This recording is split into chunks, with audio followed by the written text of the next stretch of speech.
السلام عليكم الأخوة الأخوات، معكم حمزة الخضر. مرحبا بكم في القناة ديالي. كنتمنى تكونوا كاملين بكم بخير على خير. اليوم فيديو جديد اللي غنشوفوا فيه تطورات أشغال ملعب طنجة الكبير اللي كتم التغطية الخارجية ديالو أو التغليف ديالو من الخارج كما يحلو لبعض التسميات.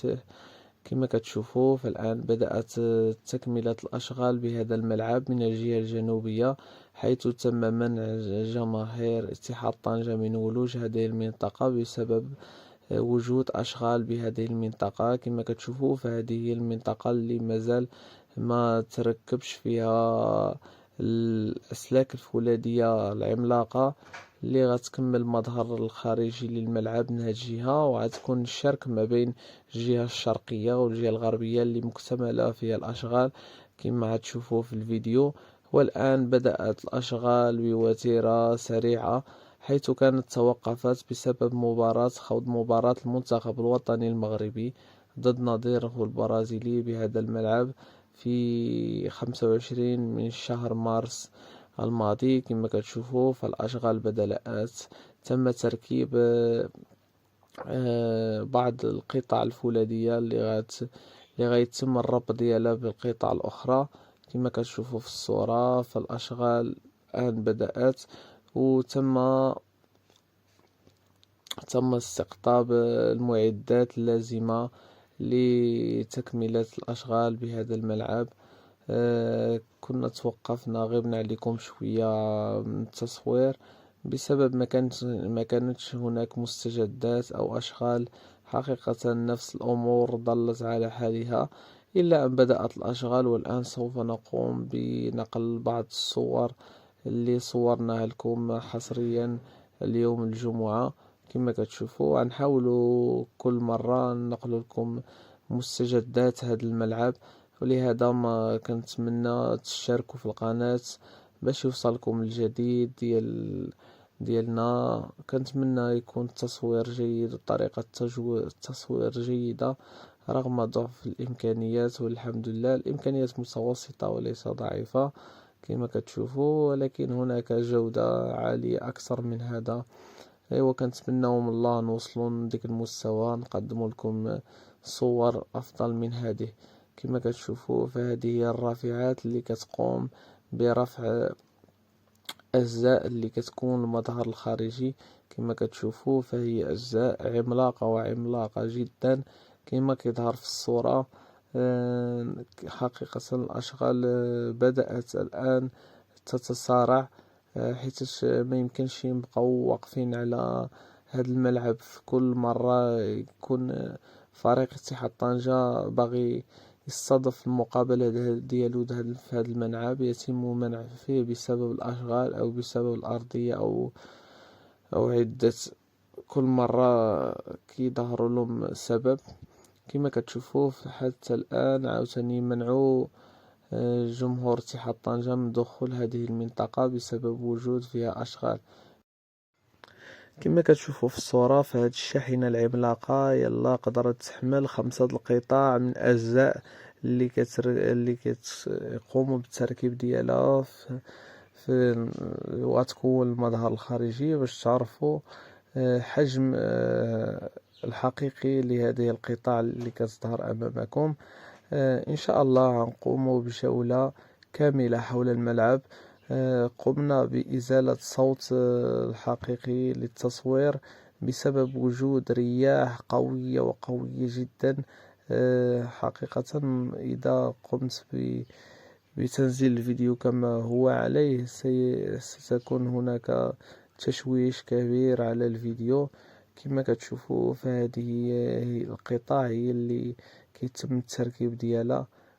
كما كتشوفوا هذه القطع الصغيرة كيتم التركيب ديالها بعد وضع القطع الكبيرة كما شفتوا في الفيديوهات السابقة. الآن غنقوم بجولة كاملة، وهذه المنطقة هي المنطقة الرئيسية للملعب، المنطقة المغطاة. كما كتشوفوا ما كاينش هناك تغييرات كبيرة في هذه المنطقة ما عدا تركيب بعض القطع في الجزء الآخر كما تشوفوا في الصورة. أما هذه المنطقة فلم يتم هناك أي تغيير.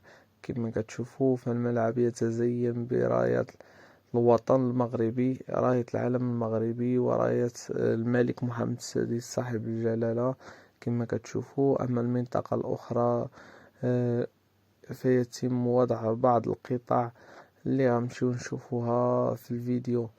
كما قلنا فالفيديو حيدنا له الصوت حيتاش كيوجد هناك صوت الرياح القوية التي تضرب المملكة المغربية في هذه الفترة. كما كتشوفوا في الشوارع هناك فارغة بسبب ذهابنا للملعب للتصوير في وقت مبكر من يوم الجمعة.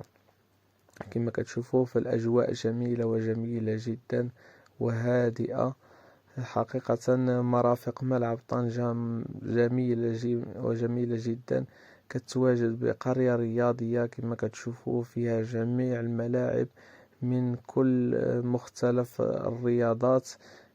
أي رياضة تخطر على بالك فيوجد هنا ملعبها.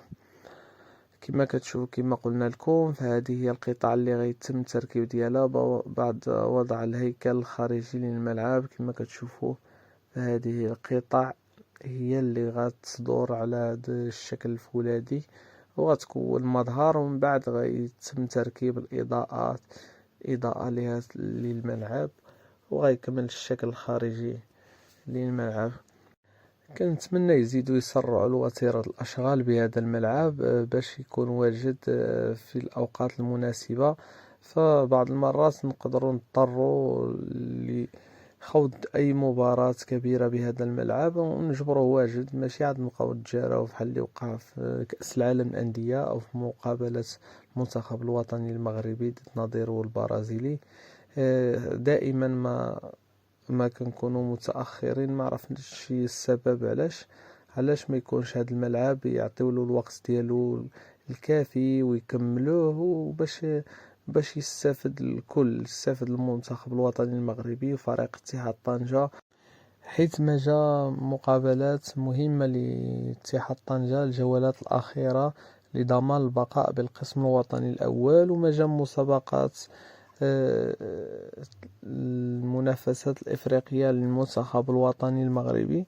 يعني إذا كملنا الأشغال بهذا الملعب يعني دغيا غنجبروه واجد ملي غنحتاجوه، ماشي حتى نحتاجوه عاد نبقاو نجريو ونحاولوا نساليو الأشغال، وبديك الطريقة ما كتسالاش بطريقة جيدة وما كيكونش الأشغال متقونة 100%.